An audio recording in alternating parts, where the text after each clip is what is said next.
Chopin's Waltz in A minor is often the first piece many of us return to when we rediscover the piano. It's technically accessible, yet its true beauty is fragile and easily lost if we approach it purely as a mechanical exercise.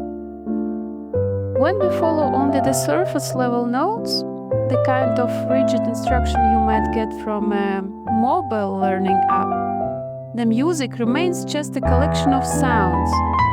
It lacks breeze, character, and that professional polish that makes a performance truly stand out.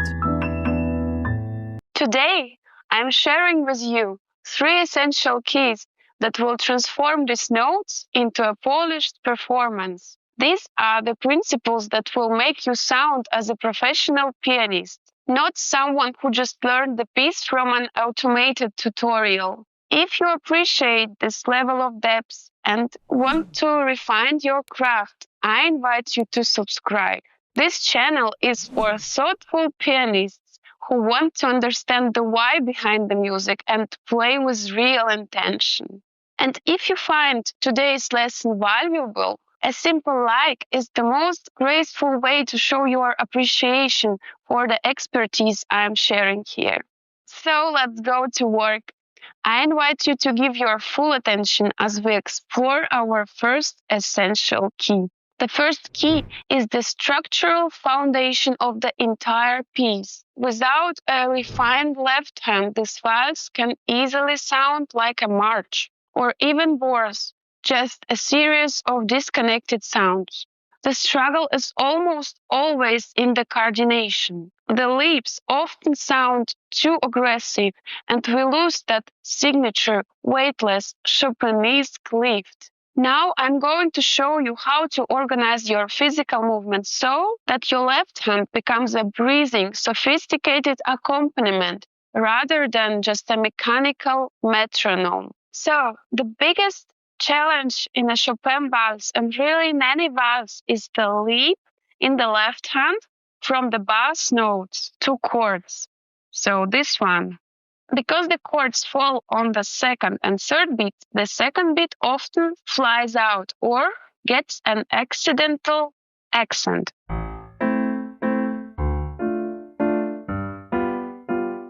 This happens because we are rushing to reach the chord after the jump. Once we hit the second beat too hard, the third beat loses its timing and the whole matter falls apart. Then we jump back to the bass, and this circle continues.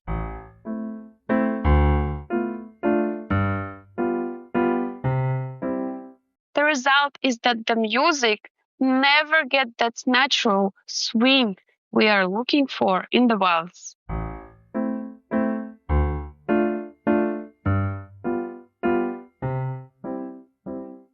I want to show you a specific practice technique for the entire left hand. The exercise will help you organize the triple meter correctly and finally achieve that authentic waltz feel. This exercise is based on preparation. We want to train the hand to move faster than we play. So first, we jump from the bass to the chord, but we don't play it immediately. You jump and you place your fingers on the correct keys. And only then, when you feel the notes under your fingers, you do press them. Once again. So I jump quite fast with no unnecessary movements of the wrists. Now use the same method for the return jump. For the third beat, back to the first. So from here to here. Again, wait until you have found the exact key before you play it. So this movement has to be very fast. Not fast pressing the bass, but fast finding the key and only then press. So what really matters again, it's how quickly your hand can find the right position. I recommend practicing the entire left hand accompaniment this way, from the start to finish. Focus all your attention on finding the notes accurately. This will create the physical security you need for a professional waltz feel. If you want to go beyond just fixing the individual details and truly master this legendary waltz from A to Z over the holiday break, I have a complete solution for you. I've created a full masterclass for the A minor waltz. This is more than just a walkthrough of the notes. It's the essence of my experience. I'm sharing the most effective practice techniques, my fingerings, and the secrets of expression that will save you months of independent study. Give yourself the best gift this Christmas. Master the speed at the professional level. The link to this masterclass is waiting for you in the description below. The third important aspect is the triple meter. You have to understand that in a waltz, the first beat is like a push that drives the entire structure forward. Beats 2 and 3 simply follow the initial momentum. This is what creates the sense of dance and movement. To practice this feeling, we can use a word. Let's take the name Frederic as we play the waltz of Chopin. So we start the word on the second beat. We would say Re, De on the third beat, and Rick on the first. Rick. We would say here Frederic, Frederic, Frederic, Frederic.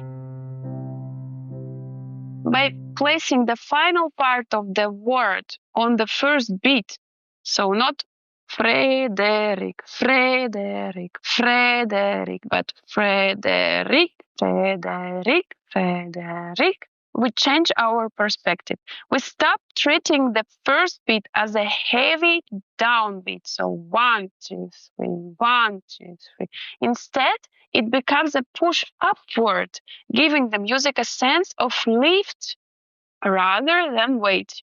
So just hear the difference. Frederic, Frederic, Frederic, or Frederic, Frederic, Frederic, Frederic. This is how you transform a mechanical beat into a professional waltz feel. Our second key touches upon the very reason we all love Chopin, his endless singing melody. It's quite common to play all the notes correctly, yet find that the voice of the piano remains static or flat. How do we make the instrument truly breathe? And how can we shape a phrase so beautifully that the listener loses themselves in the music? So let's explore the art of the Chopin cantabile. The foundation of a beautiful tone is transfer of weight into your fingertips. If you'd like to dive deeper into this, please watch my recent video, The Missing Foundation of Piano Technique, Architecture of the Body. In that lesson, I explain exactly how your sitting and posture allow you to translate your body's energy into the keys. But for now, let's look at the core principle. Your entire arm, from the shoulder down to the wrist, must be completely free and relaxed. However, your fingertips must stay strong.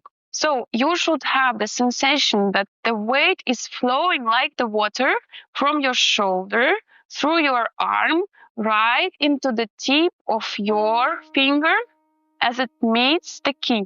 You can practice this with a simple exercise. Let your arm hang down by your side, completely relaxed. Give it a little shake to make sure it's loose as a whip. Then lift this heavy relaxed arm and place your third finger on the random key. Stand on this finger and feel the full weight of your arm concentrated in that one tiny point. Try to walking across the keys this way. Think of it just like taking steps. When we walk, we transfer our entire body weight from the left foot to the right one. In music, the melody does the same. It transfers weight from one finger to the next one. So we have 5 feet in this case. This is the secret to a rich singing tone, and it's the only way to avoid the thin, flat sound that many pianists struggle with.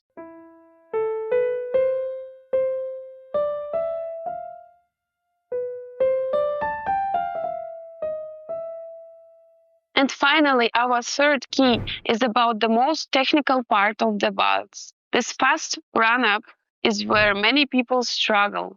The hands get tense, the notes sound messy, and instead of brilliant flight, it often sounds rushed.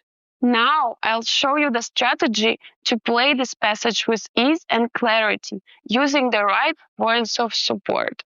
If you look closely at the notes of this fast run-up, then you realize that is nothing more than E major arpeggio spanning 3 octaves. So E major, E major, E major.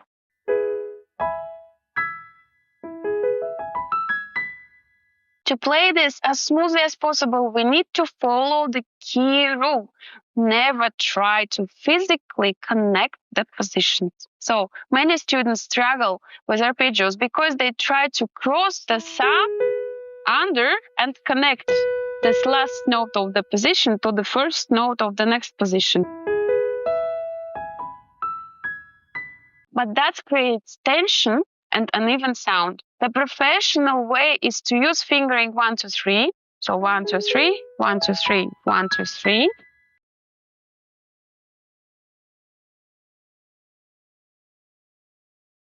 And move, not connecting the positions. So a great way to practice this is by playing notes as a block chord. So play like that. This helps your brain and your hand quickly recognize the 3 different A major positions across the keyboard. Please don't be afraid of the small gaps or silence between the positions while you practice. In the final performance, the sustain pedal will smooth everything out. So we will play the entire tact with pedal. Even if you play with gaps, it will sound like this. This is exactly why professional pianists sound so fluid and effortless. If you want to learn more about specific approach to arpeggios, I've linked a video on the screen right now for you, somewhere here. These 3 keys are your guide to a beautiful performance. But remember, they are even more effective when you have a complete system. And that is exactly what I share in my full masterclass. It is a perfect plan for your Christmas break, to sit at the piano and go from a very first notes to a confident professional performance of this masterpiece. Think of it as a special gift to yourself, the gift of time and deep music study. If you found this video helpful, please don't forget to like and subscribe. It truly means a lot for the growth of this channel. And I have a question for you. Which of these 3 keys is the most difficult for you right now? Or is there maybe another piece you would like me to break down in the next video? I read all your comments and I love hearing from you. Thank you so much for watching and I see you in my next video. Bye.